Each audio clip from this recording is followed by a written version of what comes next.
RK நகர் தொகுதி மணிமாறன் தலைமைக்கழக பேச்சாளர். மாண்புமிகு புரட்சி தலைவி அம்மா அவர்கள் ஆணைக்கிணங்க அனைத்து இந்திய அண்ணா திராவிட முன்னேற்ற கழகத்தின் ஆர்கே நகர் தொகுதியில் புரட்சி தலைவி அம்மா அவர்கள் 2016ஆம் ஆண்டு 1,66,000 ஓட்டு வித்தியாசத்திலே ஆர்கே நகர் தொகுதியிலே வெற்றி பெற்றார்.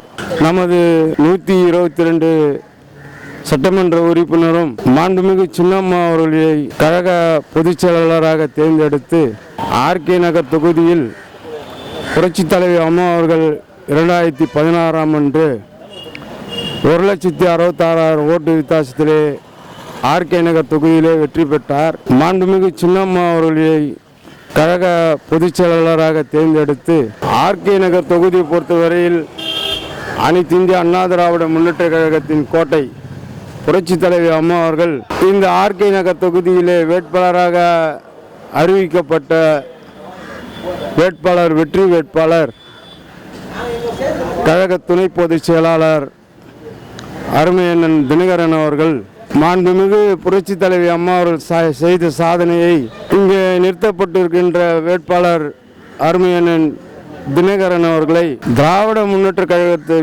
செயல் தலைவராக இருக்கின்ற ஸ்டாலின் அவர்கள் அவர் எத்தனை கட்சி கூட்டணி சேர்த்தாலும் ஆர்கே நகர் தொகுதியிலே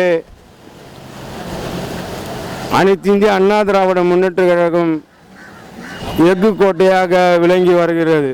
தாய் கழகத்தில் இருக்கின்ற வேட்பாளர் தினகரன் அவர்கள் வெற்றி பெறுவார் என்று தொகுதி மக்கள் அனைவரும் கழக தோழர்களும் மாவட்ட கழக செயலாளர்களும் அனைவரும் மக்கள் மத்தியிலே வெற்றிக்காக பாடுபட காத்து கொண்டிருக்கின்றார்கள். தீபா என்றவர்கள் அம்மா அவர்களுடைய சொந்தக்காராக கூட இருக்கலாம். ஆனால் மக்கள் மத்தியில் அவர்கள் அரசியலில் எந்த ஒரு ஈடுபாடு இல்லாத இருந்தவர்கள். ஆனால் மக்கள் மத்தியில் அது எடுபடாது. 3 முறை 4 முறை இந்த தொகுதியிலே அதிமுக வெற்றி பெற்றிருக்கிறது. மாண்புமிகு அம்மா அவர்கள் அமோக வெற்றி பெற்றார்கள். தேமுதிக டெபாசிட்டே வாங்காது. இந்த தொகுதியை பொறுத்த வரைக்கும் எந்த ஒரு கட்சியும் இந்த தொகுதியிலே வெற்றி வாய்ப்பு இல்லை. ஆனால் புரட்சி தலைவி அம்மா அவர்கள் இன்றைக்கு ஆளுகின்ற அனைத்து இந்திய அண்ணா திராவிட முன்னேற்ற கழகத்தின் தனி பெரும்பாலான கட்சி அதிமுக கட்சி.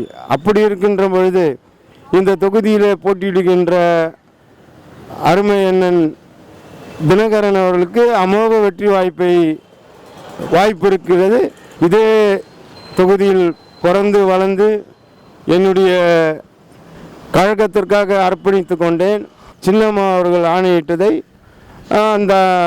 அந்த பணியை ஈடுபட்டு சின்னம்மா அவர்கள் வருங்காலத்திலே மக்களுக்கு அனைத்து நன்மை செய்வார்கள் என்று நாங்கள் அனைவரும் நம்புகின்றோம். எஸ் வெப் டிவி லைக் பண்ணுங்க, ஷேர் பண்ணுங்க, அப்படியே சப்ஸ்கிரைப் பண்ணுங்க.